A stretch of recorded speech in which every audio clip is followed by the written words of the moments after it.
মাৰ ঘৰত গৈছোঁ যেতিয়া ফুৰা আৰু ফুৰা। আসসালামু আলাইকুম, মই মফিজাই মোৰ অন্য এটি ভিডিঅ'লৈ স্বাগতম জনাইছোঁ।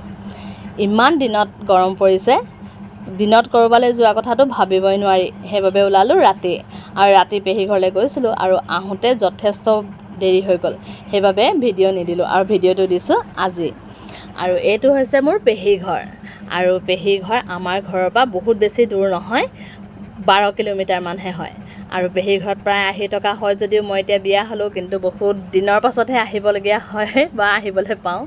পেহী আৰু মোৰ বণ্ডিংটো এনেকুৱা হয়, কাৰণ আই যেতিয়া ঢুকাইছিলে তাৰ পাছত ময়ে পেহীৰ লগত আছিলোঁ, আৰু আমাৰ পেহী এজনীয়ে 5জন ককায়েকৰ পাছত আটাইতকৈ সৰু পেহী, আৰু ছোৱালীৰ ভিতৰত হৈছে মই ডাঙৰ। সেইকাৰণে বেলেগ পেহীৰো বাইক ভনীয়েক নাই, আৰু মই যেতিয়া ডাঙৰ আছিলোঁ পেহীৰ লগতে এনি টাইম থাকি আমাৰ দুজনীৰ মাজত যদিও পেহীয়েক ভতিজাই, কিন্তু আমি হৈ গ'লোঁ বাইক ভনীয়েকৰ নিচিনা বা লগৰ ছোৱালীৰ নিচিনা।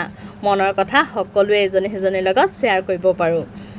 এয়া আমি আহি পাই গ'লোহি, আৰু আমি যোৱা বহুত লেট হৈছিলে, 8:30 বাজিলে, আৰু মানে খবৰেই দিয়া নাছিলোঁ। সেইকাৰণে পেহীয়ে পূৰা কামত লাগি আছে, আৰু পেহীয়ে কৈছে তই মোক এনেকৈয়ে দেখাইছ। মই বোলো একো নহয়। আহি পেলাই দৰ্জাবিলাক খুলি দিছোঁ, ইমান বেছি গৰম, কাৰণ পেহীহঁত থাকে ওপৰত আৰু তলৰটো বনাই থকাহে হৈছে বাৰু। আৰু ইফালে মই বিচাৰি ফুৰিছোঁ মোৰ পেহী ল'ৰাটো প্ৰায় মোৰ লগতে সৰুতে থাকে, ইমান ভাল লাগে, কিন্তু এতিয়া তাক বহুত দিনৰ মূৰেহে দেখোঁ। আৰু সি আছিলে শুই, কাৰণ আজিকালি স্কুলত ল'ৰাবিলাক জানেই নহয়, ইমান লেট হয় স্কুলৰ পৰা আহি আকৌ টিউশ্যন, ভাগৰি যায় জানেনে। তথাপি ইমান দিনৰ মূৰত গৈছোঁ, তাক মই দৰ্জা ঢুকিয়াই উঠাইহে এৰিলোঁ। কিন্তু বাৰু সি বেয়া নাই পোৱা, কাৰণ বেয়া পাবই নোৱাৰে। আমি দুয়োটাই সৰুতে ইমান ধুনীয়াকৈ থাকোঁ একেলগত, আৰু ই মোক বহুত ভাল পায় আৰু ময়ো ভাল পাওঁ, এনেকুৱা নহয় যে তাক বহুত ভাল পাওঁ। আৰু সৰুতে এয়া অকণমানিটো সি আছিলে, এয়া মাক বাপেকৰ লগত ফটো, বহুত কিউট আছিলে। কিন্তু এতিয়া জানেই নহয় ল'ৰা ছোৱালীবিলাক ক্ষীণাব লাগে, আমুক তামুক, আৰু ইমান বেছি পঢ়াৰ প্ৰেছাৰ, অট'মেটিক ক্ষীণাই যায়। এয়া পেহীয়ে ৰেডি কৰি থৈছিলে, ক'লোঁ চাহ নাখাওঁ বুলি, আৰু এইটো লৈয়ে ঘূৰি ফুৰিছোঁ, কাৰণ পেহাৰ ওচৰলৈ যাব লাগে, আৰু পেহাৰ আমাৰ গাটো ভাল নাই অলপ, সেইকাৰণে পেহা আছিলে ৰুমত, আৰু মই পেহাক তেনেকৈ নেদেখুৱালোঁ।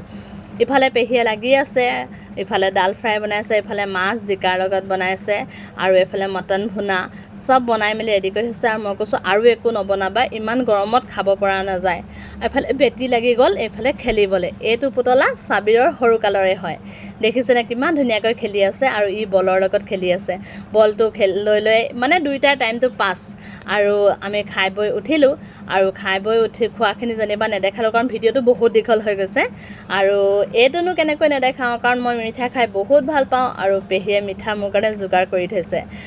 মই গোটেইটো নেখালোঁ কিন্তু দেই, আধাহে খালোঁ। আৰু আমি যাবলৈ হ'ল, কাৰণ 10:30 বাজিলে, আৰু মাত লগালোৱেই। এই আমাৰ পেহাও বিচনাতে, বেটীটো শুইয়ে গ'ল, তাইক লৈ নামি আহিলোঁ।